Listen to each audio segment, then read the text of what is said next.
बच्चों 18 फरवरी 2022 को MP board में जो वार्षिक परीक्षा हिंदी का प्रश्न पत्र संपन्न हुआ है कक्षा 10वीं का, उसका फुल सॉल्यूशन लेके मैं यहाँ हाजिर हूँ।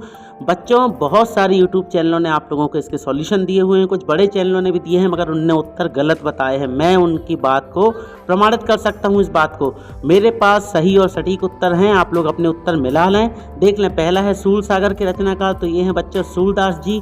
दूसरा है प्रवंचना का शाब्दिक अर्थ क्या होता है, तो बच्चों ये होता है धोखेबाजी या ठगी करना, इसका उत्तर होगा धोखा। तीसरा है करुण रस का स्थायी भाव, मैंने बताया था कि रस के स्थायी भाव कर लीजिएगा, तो ये होता है बच्चों शोक। फिर है शहर के मुख्य चौराहे पर नेताजी की मूर्ति किसने लगाई थी, तो नगर निगम, मगर कौन, मतलब प्रशासनिक अधिकारियों के द्वारा। दशानन 10 हैं सिर जिसके, अर्थात कि बहुब्रीहि समास। दशानन मतलब रावण की बात हो रही है। अपने अपने उत्तर मिला लें बच्चों बहुत अच्छे से। फिर भोलानाथ का असली नाम क्या था, तो वो था बच्चों तारकेश्वर नाथ। भोलानाथ ही तारकेश्वर नाथ था, ये आप लोग लगा लें। इसके बाद बारी आती है हमारे कुछ अगले प्रश्नों की, जो है सही जोड़ी। तो देखें इसमें है जो पहला अध्याय है, पहली वाली है संस्कृति, ये है बच्चों भदंतानंद कौशल्यायन की रचना। फिर कन्यादान है ऋतुराज की। मैं क्यों लिखता हूँ अज्ञे अधिक बोलने वाला वाचाल। चौपाई के प्रत्येक चरण में 16-16 मात्राएं होती है। और नाच ना आवे आंगन टेढ़ा, ये होती है लोकोक्ति। तो आप लोग मिला लें। बारी आती है सत्य सत्य की। तो बच्चों यहाँ पे जो पहला है सूरदास के जो गुरु जी थे वो थे वल्लभाचार्य। फिर मूरत मनोहर मनोहर देखी मूरत मधुर, इसमें एक ही वर्ण की बार बार आवृत्ति अनुप्रास है, तो ये असत्य हो जाएगा। तीसरा सत्य है। चौथा वाला जो है न्याय के अनुसार, तो ये राजा का धर्म होता है, तो ये भी सत्य है बच्चों। फिर मृदंग ढोलक की तरह होता है, तो ये सत्य है। फिर एलिजाबेथ द्वितीय कहाँ की महारानी थी, ये जापान की नहीं थी, ठीक है ना। आप लोगों को मालूम होगा, जॉर्ज पंचम वाले पार्ट में आपने पढ़ा होगा, तो ये जापान की रानी नहीं थी, तो ये असत्य होगा। फिर है दुख में क्या ना खिला शरद रात आने पर चांद ना खिला, तो पहले का शरद, दूसरे का इंदौर लगा लीजिएगा, स्वयं प्रकाश जी का जन्म इंदौर में हुआ था। फिर फादर कामिल बुल के, इसका उत्तर कई ने गलत दिया, ये है बच्चों बेल्जियम में जन्मे थे वो। फिर ये भानुपुरा में हुआ था मन्नू भंडारी का। फिर अगला है बच्चों 16 छतों वाला घर, कमलेश्वर जी की रचना है। समास के 6 प्रकार होते हैं, अव्ययी तत्पुरुष पूरा मैंने बता दिया है आप लोगों को पहले वीडियो में। शोरठा होता है बच्चों दोहा का उल्टा, तो इसके भी 4 चरण होते हैं। इसके पहले तीसरे में 11-11 और दूसरे चौथे में 13-13 मात्राएं होती हैं। एक वाक्य में उत्तर। भगवान शंकर का धनुष किसने तोड़ा था बच्चों, तो ये तोड़ा था श्री राम ने। कवि के अनुसार किस ऋतु की आभा अट नहीं रही, तो वो है बसंत ऋतु, ठीक है। फिर इसके बाद उपमा अलंकार के कितने अंग होते हैं, तो ये होते हैं बच्चों 4 अंग होते हैं उपमा अलंकार के। फिर खूब लड़ी मर्दानी वह तो झांसी वाली रानी थी, तो ये होगा बच्चों वीर रस का एग्जाम्पल। इसके बाद जो अगला प्रश्न था, इसका उत्तर मुझे नहीं मिला, गूगल से निकाला है कि जो शब्द सबसे कम समझ में आते हैं और जिनका उपयोग होता है सबसे अधिक, इन्हें क्या कहते हैं। तो देखें ये हैं हमारे बच्चों ऐसे 2 शब्द हैं, सभ्यता और संस्कृति। आया रहता है वह भी गलत सलत हो जाता है, इस टाइप से है ये पूरा। इसका उत्तर है बच्चों सभ्यता और संस्कृति हैं वो 2 शब्द, ठीक है। इसके बाद बारी आती है अगले, तो जापान के हिरोशिमा कौन सा गिरा था, परमाणु बम गिरा था। फिर अब चला जाए, तो हम बोलते हैं ना जब जाने लगते हैं तो ये आज्ञा मांगते हैं हम, तो ये होगा बच्चों आज्ञावाचक वाक्य कि चलो अब चला जाए, ठीक है। इसके बाद बच्चों यहाँ पे प्रश्नोत्तर आ रहे हैं। तो देखिए 2-2 प्रश्नों के उत्तर थे, तो मैंने आप लोगों को ज़्यादा तो नहीं बताए, पहले बता चुका हूँ, आप लोग मेरे पहले वीडियो देख लीजिए। जैसे इसमें है भक्तिकालीन काव्य की विशेषता, 6वें का उत्तर, तो ये मैंने बता दिया है, इसको आप देख लें। भक्तिकाल की विशेषता मैंने पहले भी बता चुके हैं, तो इनको आप पढ़ लीजिएगा।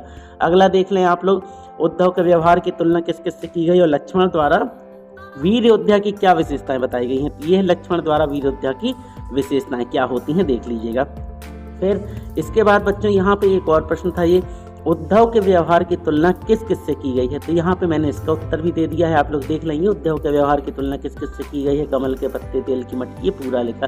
फिर इसके बाद तुलसीदास और जयशंकर प्रसाद के बारे में मैंने पहले ही बोला था कि आपको सूरदास, तुलसीदास और जयशंकर प्रसाद कर लीजिएगा। तो ये है बच्चों तुलसीदास जी का और ये है जयशंकर प्रसाद जी का आपका पूरा काव्यगत विशेषताएं, जीवन परिचय, इसको देख लें आप लोग। फिर महाकाव्य खंड काव्य में 2 अंतर और काव्य की परिभाषा, तो ये है बच्चों महाकाव्य खंड काव्य में अंतर और काव्य की परिभाषा ये है, देखें विश्वनाथ के अनुसार रसात्मक वाक्यम काव्यम, ये इसके भेद भी लिखे हुए हैं। उसके बाद था बच्चों अनुप्रास अलंकार की परिभाषा, तो मैंने आप लोगों को बताया था, आज सुबह ही बताया था कि अनुप्रास अलंकार को आप पढ़ लीजिएगा। तो इसको आप देख लें, अनुप्रास अलंकार की परिभाषा। और यहाँ पे ये हास्य रस की परिभाषा लिखी हुई है, इसको भी आप देख लें। फिर उसके बाद नाटक एकांकी में अंतर और आत्मकथा जीवनी में 2 अंतर। तो बच्चों यहाँ पे नाटक एकांकी में अंतर ये है, इसको भी आप देख लें।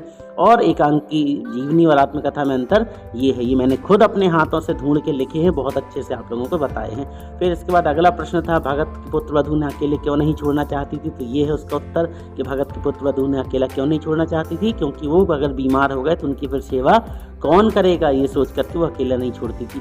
अगला था रामरक्ष वैनीपुरी अथवा महावीर प्रसाद द्विवेदी जी का साहित्यिक परिचय।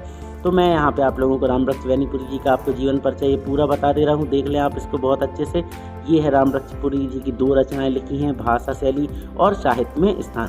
इसके बाद था अगला, भोलानाथ अपने साथियों को देखकर सिसकना क्यों भूल जाता है। तो इस प्रश्न का उत्तर मैंने यहाँ पे दिया हुआ है, आप लोग देख लें, मिला लें, आप लोग इसको पूरे को देख लें।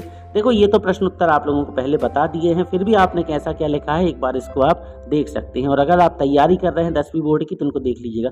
मुहावरे के अर्थ में प्रयोग, 9 2 11 होना मतलब भाग जाना, आंखों का तारा मतलब अत्यंत प्रिय, पुलिस को देखकर चोर, 9 2 11 हो गए। राम अपने माता पिता की आंखों का तारा था, ये बन जाएंगे। समास प्रतिदिन में होता अव्ययी भाव, राजपुत्र में तत्पुरुष समास। फिर बारी आई थी अलंकार, अतिशयोक्ति अलंकार की परिभाषा और उदाहरण, गीतिका छंद के आपको बताना था पूरा। तो देखें अतिशयोक्ति अलंकार का ये है पूरा उदाहरण, इसकी परिभाषा लिखी हुई है और ये उदाहरण है। अतिशयोक्ति क्या होता है, जब कोई काव्य में जहाँ किसी बात को बहुत बढ़ा चढ़ा करके बताया जाए तो वहाँ बच्चों अतिशयोक्ति अलंकार होता है, ये उसका उदाहरण है। हनुमान की पूंछ में लगन न पाई आग और लंका सारी जल गई, गए निशाचर भाग। ये है गीतिका छंद का लक्षण। तो ये लिखा हुआ है लक्षण क्या, यह सम्मात्रक छंद है, इसमें 4 चरण होते हैं और ये पूरा लिखा और इसके उदाहरण भी नीचे लिखा हुआ है। तो अगर आप लोग बोर्ड एग्जाम की तैयारी कर रहे हैं, आने वाले साल में भी मेरे वीडियो देखेंगे आप लोग, तो ये इसको तैयार कर लीजिएगा।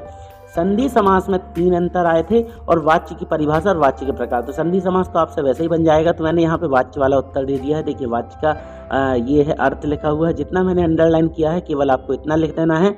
और वाच्य के प्रकार बताए हैं, तो वाच्य कितने प्रकार के होते हैं, 3 प्रकार के, कर्तवाच्य, कर्मवाच्य और भाववाच्य। तो बच्चों यहाँ शोर हो रहा है, देख लीजिएगा, कर्तवाच्य पूरा लिखा हुआ है।